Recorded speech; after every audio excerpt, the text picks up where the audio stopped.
feel really good about how the offseason went. There's still work to be done, but overall, it's been productive. We addressed some needs.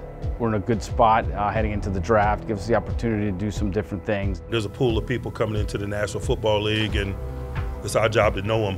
Whether or not we get an opportunity to do business with them in the short term is irrelevant. They're guys that are coming into this business, and we gotta know what they're about. That's the mindset that I go into the process about, and that's why my urgency is there. The City of Champions. He's hit and he's set. Let's go! Touchdown, Steelers! The standard is the standard.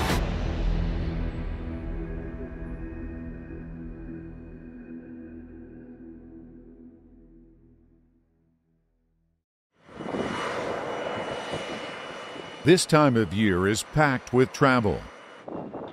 For the Steelers coaches and scouts, that means attending pro days all across the nation.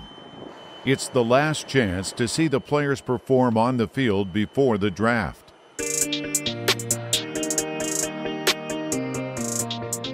General Manager Omar and head coach Mike Tomlin often make these trips together. In late March, one of their stops was the University of Alabama. Mike Tomlin has such a passion for this. It's second to none. Not only does he work at it, but he loves it.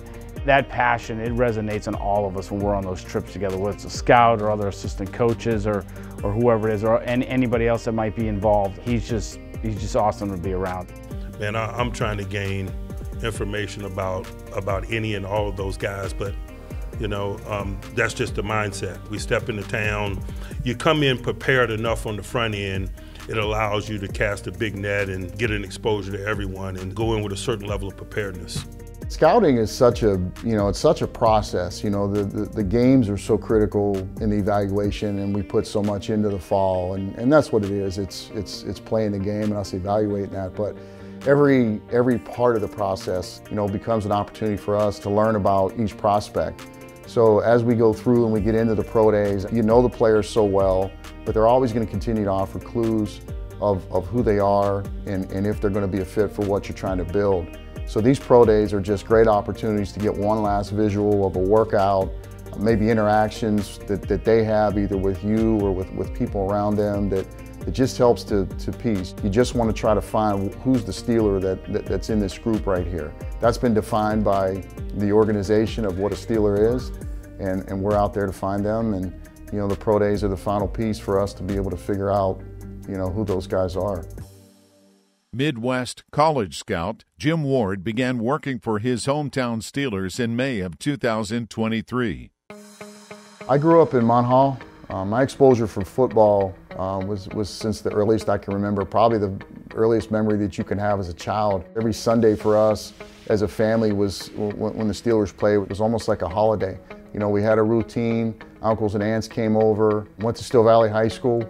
So I was an offensive and defensive lineman, focused more on defense. Was fortunate to win a Whitfield championship at Three River Stadium. I got recruited as a defensive lineman to go to Slippery Rock and spent my time there. Ward, a member of the Slippery Rock University Hall of Fame, was a three-time All-Conference selection and earned All-American honors as a senior captain. After college, Ward signed a free agent contract with the San Diego Chargers in 1994. Such an exciting time. As a little kid, you grow up again from the time you can remember, and your dream, everybody's dream, everybody that I grew up with was to go to the NFL. To go to the Chargers as a free agent was just something I'll never forget.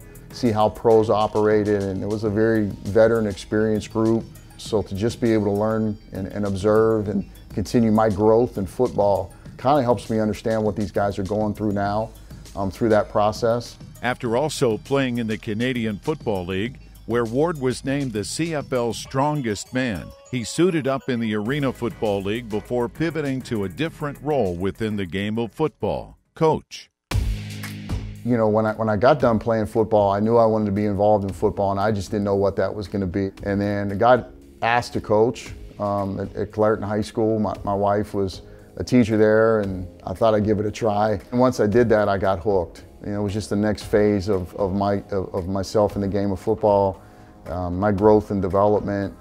Ward would spend the next several years as a coach at a number of high schools in the Pittsburgh area, including stints as head coach at South Allegheny and McKeesport, where he was named Coach of the Year in 2010.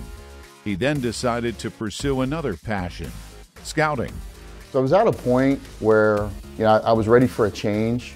I had spent, all that time as a player learning the game, and then as a coach, we're so blessed. I don't think people realize how blessed we are to have some of the, greatest high school coaches in Western Pennsylvania that I had a chance to compete with and learn more from. But I got to a point where I wanted to do something different. I didn't know exactly, again, what that looked like. Got a call, and an opportunity popped up, and went to the Cleveland Browns as a personnel consultant, scouting consultant, to come in and do some work for them. And it was almost like when I started to coach, it was the first evaluation that I did, it got me hooked, and from there that grew into my scouting career. In 2016, after 4 years in Cleveland, Ward took a job scouting for the Eagles. Casey and Andy Weidel, we worked together for 6 years in Philadelphia. We had a lot of success.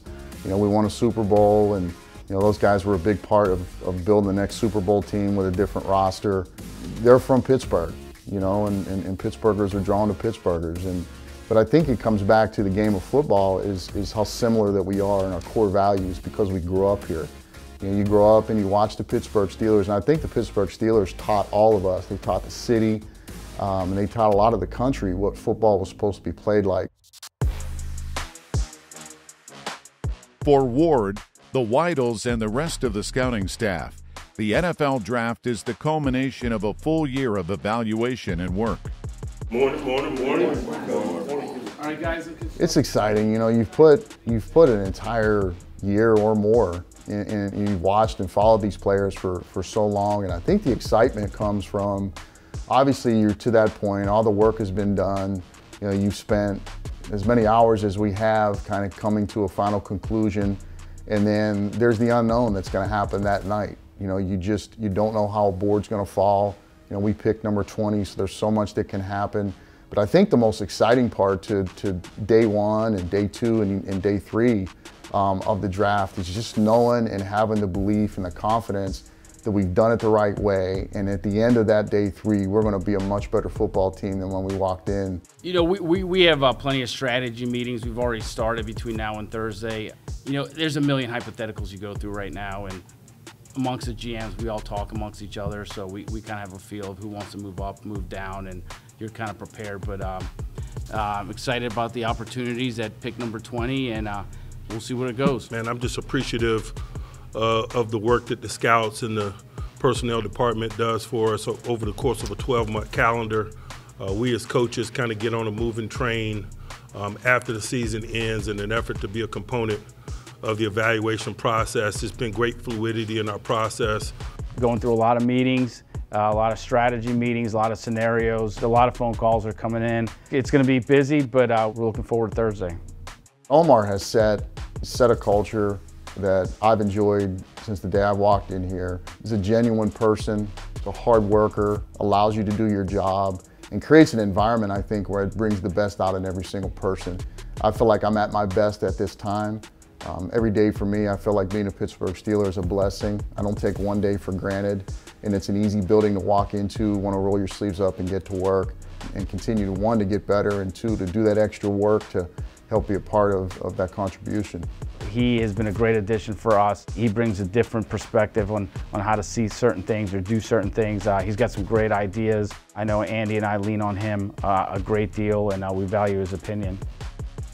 While the front office prepares for the most anticipated 3 days of the off-season, the organization continued teaching the game of American football around the world, this time 3,400 miles away on the island of Ireland. Two former Steelers, Sean Sweezum and Jordan Berry, made a trip to Dublin, where the team hosted the first-ever kicking clinic. Pleasure. Jordan. Pleasure. George. We've heard a lot about you guys. Excited to just introduce you to bringing over our Steelers alumni, Jordan Berry and Sean Sweezum, and giving them the ability to teach the art of kicking and punting to some very talented athletes from Ireland. really made today special. Legs are alive and well in Ireland. To have the opportunity to come over here and engage with a relatively new fan base to the Pittsburgh Steelers, super exciting time. Transition here to kickoff. So just like the importance that we have with our hold with the punt, the same thing is the consistency of our steps with the kickoff, because that will put your plant foot in the right spot to allow yourself to come through, to activate your hips, your core, and be able to smash the ball. Had the opportunity to work with athletes at different levels with different backgrounds that have all shown a keen ability to boot and put a foot on a ball. Regardless of the shape of that ball, if you can kick, you can kick. Now we're gonna head inside. This is where we can dive a little deeper into our kicks, and then we can finish up with the mental side of how to approach field goals, which I think I'll be able to hopefully provide some good insight for you of how to handle that.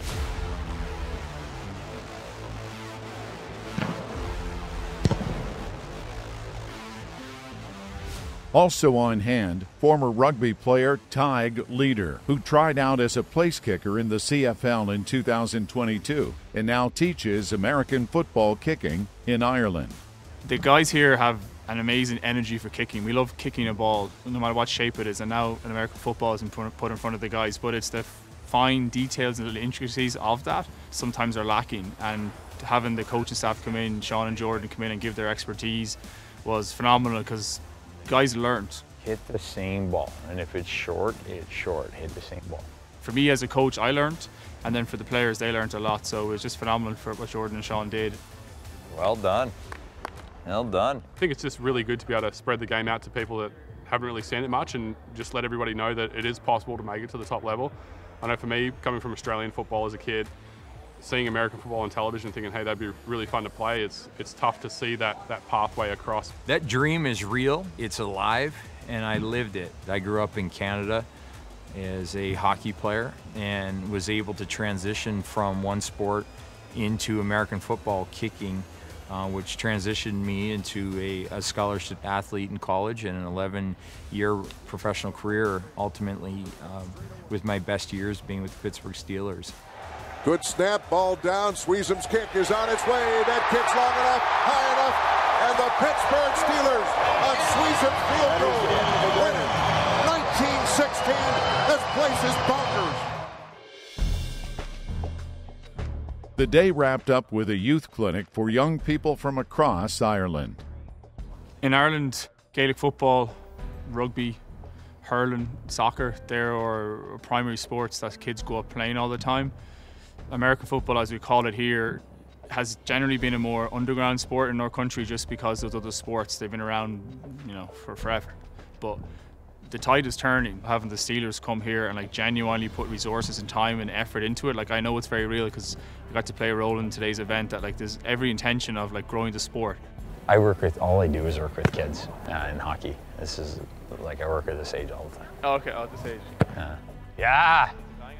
We committed back in May 2023 when we got the global markets license to activate across the calendar year here, and we truly have done that, whether it was the watch party in November to the several youth and adult football camps we've had and will continue to have.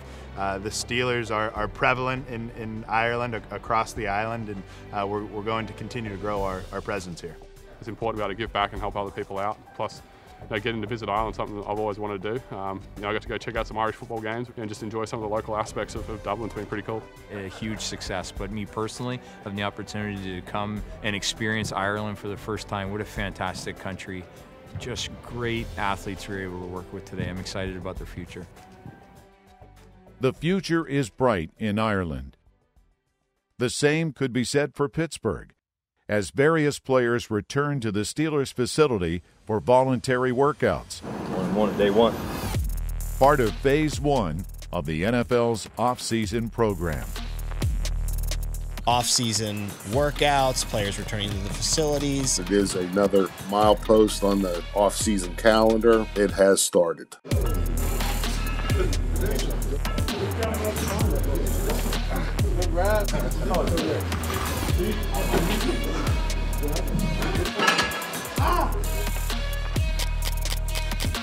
One, two, three,